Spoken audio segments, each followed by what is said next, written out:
Hello and welcome to a special video here.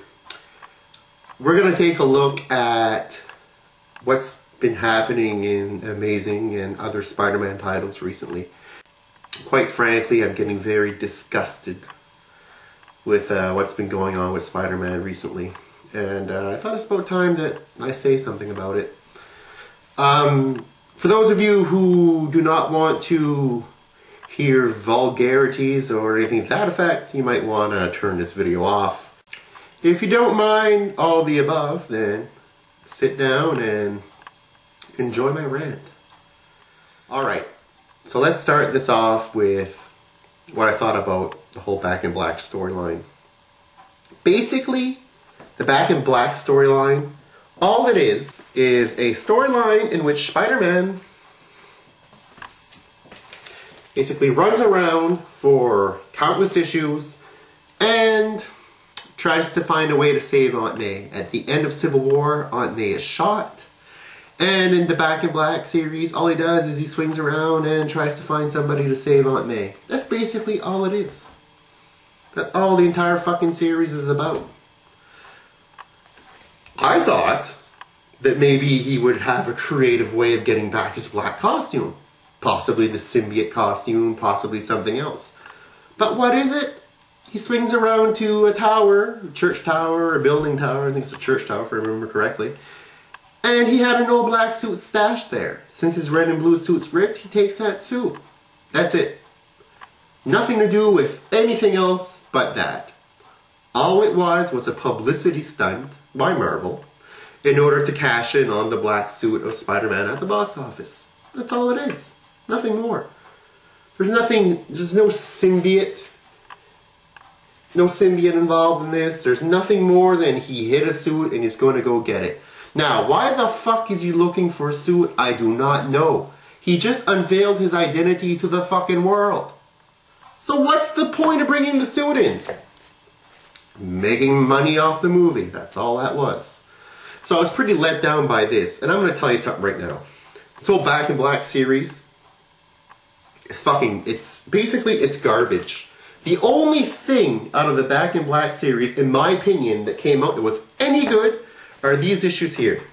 So if you're going to buy any of the Back in Black issues, okay, you can have Friendly Spider-Man number 23, which is a great read because what this is actually J. Jonah Jameson confronting Peter for the first time after learning of his identity.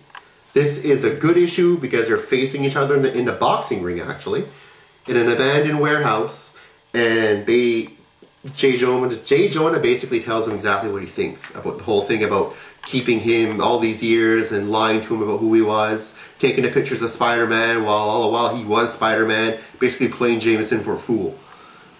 Good issue, great dialogue between the two. This is awesome. Again, this isn't an Amazing Spider-Man comic book, which Amazing Spider-Man is supposed to be the flagship of Spider-Man comic books and Marvel comic books. The good issue happens in Friendly Neighborhood. The other part of the story, of the Back in Black story that was actually good, are the Sensational SpiderMans, number 38 and 39, which feature the return of Eddie Brock. In this, Eddie Brock basically wears the black costume, well, a black costume, and goes nuts in the hospital. And when he sees that Aunt May's in the hospital, he starts to have those dark thoughts again of getting back at Peter and taking out his Aunt May, who's basically defenseless. Very good read, very good psyche as Brock is terminally ill, but he's also seeing the symbiote in his mind. He sees it and it's talking to him and telling him to do all these bad things. Very nice read. This sets up Eddie Brock being crazy again, and hopefully he will get the symbiote once again. Hopefully it'll leave Gargan soon, because Gargan does not have the balls to wear that fucking thing. So Gargan doesn't deserve the symbiote, he never did. I hope Eddie gets it again, and if Marvel's smart, they're going to go with this. Give him the suit again, let Venom loose. Now, that being said, this whole Back in Black leads into the whole one more day stuff. You know, all these nice little books, one more day, one more day. What's going to happen with Aunt May is basically the big question. Thing is, Right from the get-go, I called it. I said Mephisto's going to play a role in this shit. And he did. So what Mephisto does is he offers basically a trade-off. He says, Peter, I'll save your Aunt May, but you have to give me your love with Mary Jane. So basically what they do is Mephisto says, I'll trade you her life, but you gotta give me your love, which means you've never married MJ, you've never done anything like that, you've never been with MJ, it never happened, never married, you don't have that love anymore, but everything will be as it was before. We'll forget your secret identity, which I think actually was a good idea because I don't agree that having Spider-Man's identity out there works. And I'm going to blame Joe Quesada for this because he's the guy behind Marvel. What he did, he decided, hey, let's fuck over everything. Let's take the marriage, okay, this issue here, the marriage, throw it out the fucking dump. They never got married. So you're thinking, okay, so they never got married, so they forgot about each other. Not only that, everybody seems to forget about everything, and shit's gone off the scale. If you read this issue, you'll see that Flash Thompson is there with Harry Osborn, and they're all fucking drinking drinks and celebrating crap with Peter, who still lives with Aunt May in the old fucking house. How fucked up is this? And who the fuck cares if Peter's married or not anyway? It makes no sense.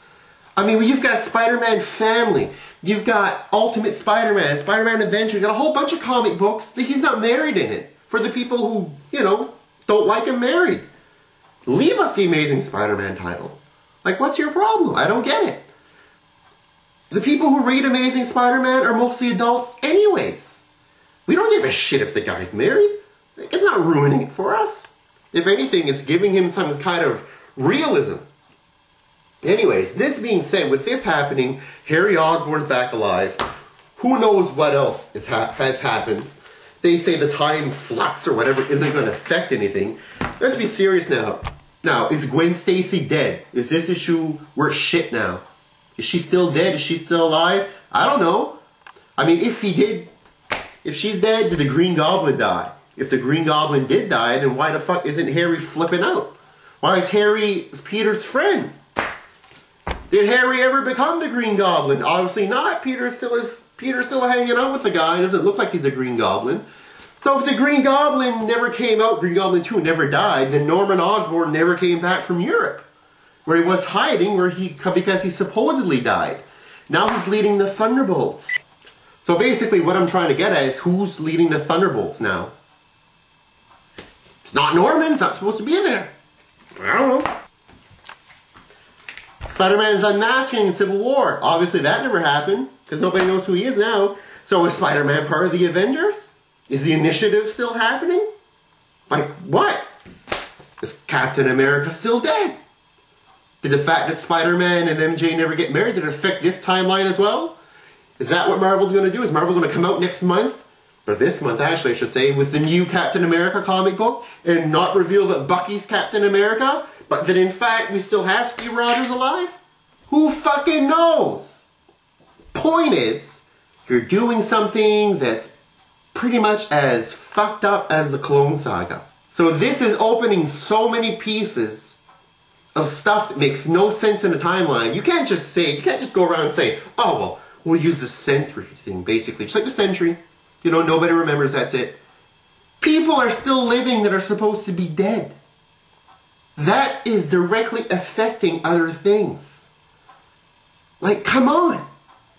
What the fuck are you thinking? Now, this being said, I offer your opinions on this, please. This is going to be kind of like the official DCompose discuss Spider-Man state of where Spider-Man is now. So post a comment, post your opinions and everything. It'd be greatly appreciated. I'm throwing out an idea out here right to Mr. Quesada himself. If you can't come up with a better idea for Spider-Man, I'm offering my services. I will write Spider-Man for you. Stop pulling ideas out of your asses. That's all I got to say. Take care, guys. Later.